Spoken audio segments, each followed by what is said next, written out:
Happy Victory Monday, Vikings fans, and welcome in the Vikings Now by Chat Sports. I'm your host, Patrick Siepman, and coming up on today's show, I got my top takeaways from the Cardinals game yesterday as why Vikings fans should just be feeling absolutely fantastic after this 10-2 start. But before we do so, I want to show you guys two quarterbacks here and just compare some stats. So if you guys see the guy on the left having a fantastic season, 23 touchdowns, 10 picks, and the guy on the right, turnovers have been the issue over the last two games specifically. And if you guys see here, well, this is actually Sam Darnold versus Kirk Cousins. Now, the huge debate this offseason was who should the Vikings, or should the Vikings keep Kirk at quarterback? Should they go find a bridge guy? And Sam Darnold, their bridge quarterback, is thoroughly outplaying Kirk Cousins so far this season. I mean, the stats don't lie. Number 14 is having a hell of a season. And, I thought about this morning.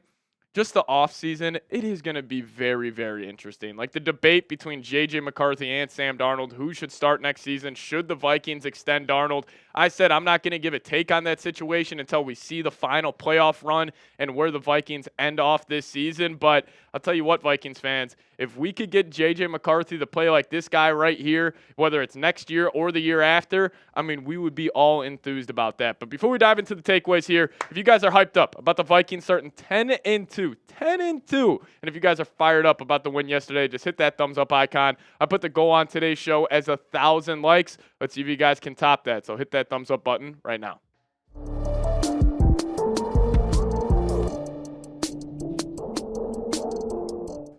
All right, we're going to start off today's Victory Monday episode by showing Sam Darnold some love because over the last couple of games, I think he is the main reason why the Vikings are 10-2. And if we had a different man at quarterback, I don't think we beat the Bears, and I honestly don't think we beat the Cardinals. And, his stats over the past 3 games, just playing some of his best football of his career at the best time of the year. I mean, dating back to the Titans game, 246 yards, 2 touchdowns. No turnovers. Against the Bears, 330 yards. Led that overtime drive and was awesome in the fourth quarter. 2 touchdowns, no turnovers. Then this past week against the Cardinals, 235 yards, 2 touchdowns, and no turnovers for Sam Darnold. And I just want everybody to go back in time here real quick. Imagine it is August. We got the first preseason game just around the corner. And if I would have told you the Vikings would have been 10-2 and Sam Darnold would have 23 passing touchdowns, which is 4th in the NFL,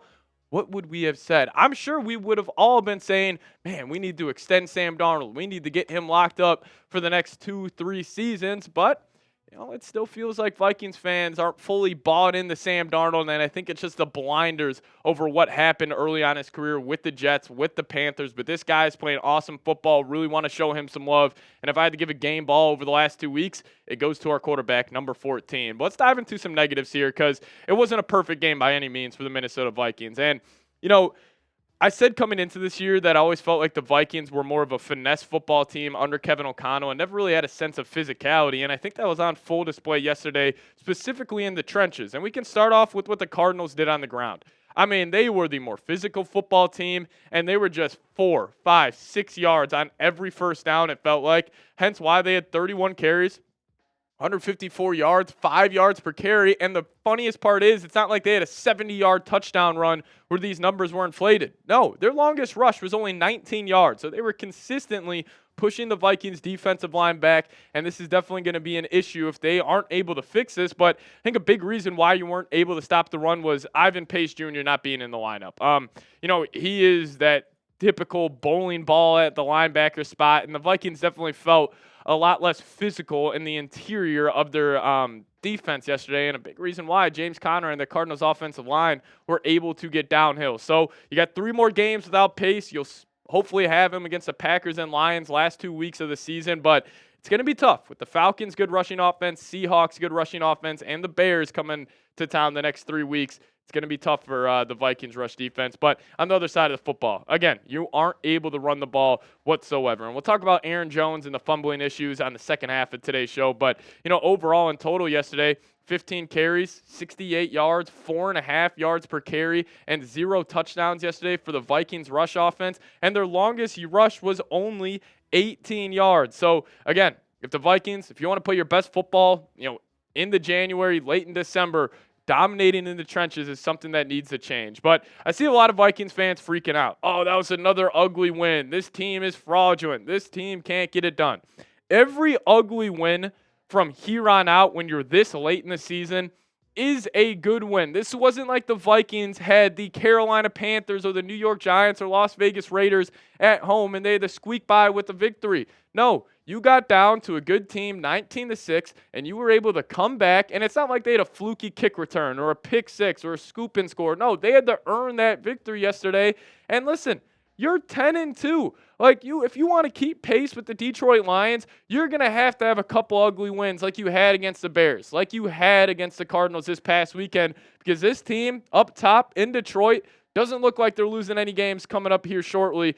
Maybe if the Packers could beat them on Thursday night. That's going to be an interesting game for Vikings fans. You know, if you want to hope for the 1 seed, you root for the Packers, but if you want to hope for just solidifying that 5 seed in the NFC, you probably want to root for the Lions. But hey, that Week 18 game still has a chance to be for the number 1 seed. But the whole NFC playoff picture looks like this.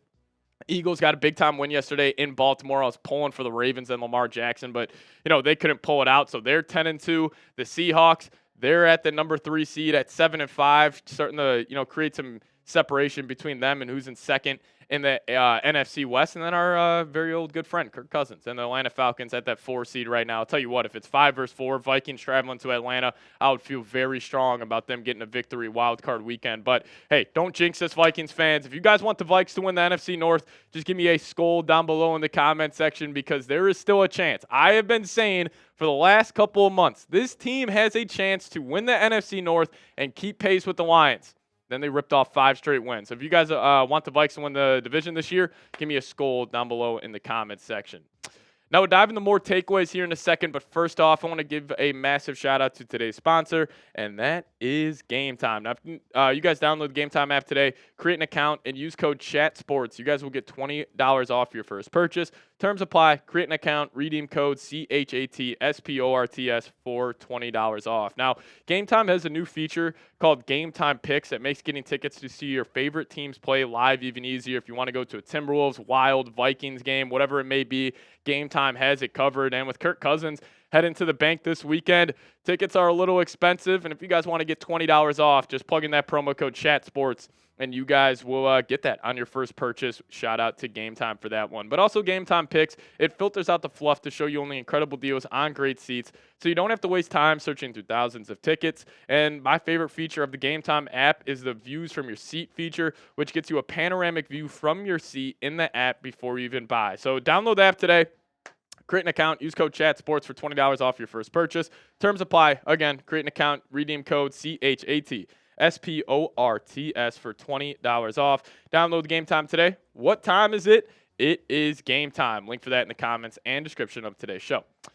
All right, I want to talk about a huge positive yesterday, and it's Jalen Redmond. So if you guys know, Kevin O'Connell, his famous locker room speeches after the game, he gave a lot of love to Jalen Redmond, and he's got a sweet story. He battled a lot through his life, was a UDFA out of Oklahoma, played in the XFL for a little bit, and yesterday we really saw him, take that next step. And against the Cardinals, like, he was the only good part of the rushing defense. Like, he had 4 tackles, 2 TFLs, and, on the season, he hasn't really gotten a lot of run, but finally yesterday he did, and he was very effective. Now, this is a guy, he's got a sweet story, so really shout out to Jalen Redmond, because besides Harrison Phillips, I like him, but he's not like a true blue chipper at the defensive line. Jonathan Bullard, again, he's just a middle of the pack guy. But if Jalen Redmond, if he can break out, at the tail half of this season and really be an impactful piece for this Vikings defense, I mean, that would just be huge, especially with Ivan Pace out. So really want to give a lot of love to Jalen Redmond. Kevin O'Connell gave him a shout out yesterday, so we're going to do the same here on the channel. Now, takeaway number 5. Aaron Jones is fine. I'm not going to overreact to the fumbling issues. Now, I understand. Definitely been an issue. Like, there's no doubt about it. Like, it drives me crazy. If you guys watch our watch parties, like, my head is spinning every time that football hits the ground. But Kevin O'Connell, after the game, in the locker room speech, he turned to Aaron Jones and he pretty much screamed at him saying, "We got your back. You're our guy." And I love that because, he has definitely struggled, he definitely struggled yesterday versus the Cardinals. Now, again, against the Bears, he was pretty solid, but if you take away that one massive run he had on the first drive, like, the yards per carry drops to under about 3.3. And, he had that touchdown, but against the Cardinals yesterday, he had 2 fumbles, lost one of them, only ran for 4.4 yards per clip. But I will say, massive shout out to them. He caught that game-winning touchdown for the Vikings. And when that ball was in there, I watched that probably 5 times over last night. It just felt like he was about to drop it. So awesome that he was able to redeem himself for this organization and for his brothers in that locker room. But I think the Vikings need to get Cam Akers more involved, though. We saw it yesterday, his long run versus the Arizona Cardinals is that 18-yarder. Cam Akers got north and south, broke a couple tackles, bumped it outside. He was truly awesome. So, I think Akers, he needs to get the ball more, and you have a guy, it's not like you're in a situation where you don't have another good running back. You traded for this guy for a reason. So get him the football more. Hopefully Kevin O'Connell will do so. And plus, I think Aaron Jones is going to be great later on in the year. Might as well keep him healthy. You got 2 home games against the Falcons and Bears. You're probably going to be 4 or 5 point favorites in each of those games. So hopefully you are able to get Akers more involved, get this rush game, going again. Because also one gripe I have with KOC, 3rd and 2, 4th and 1, those short yardage situations, he refuses to run the football. And that's probably him not having faith in the interior of the offensive line and that running back position. But if Cam Akers can continue his play, I think he's going to get a lot more carries here in the near future. But, hey, if you guys made it to the end, give me another scold down below in the comment section. This will be a real one roll call on today's show.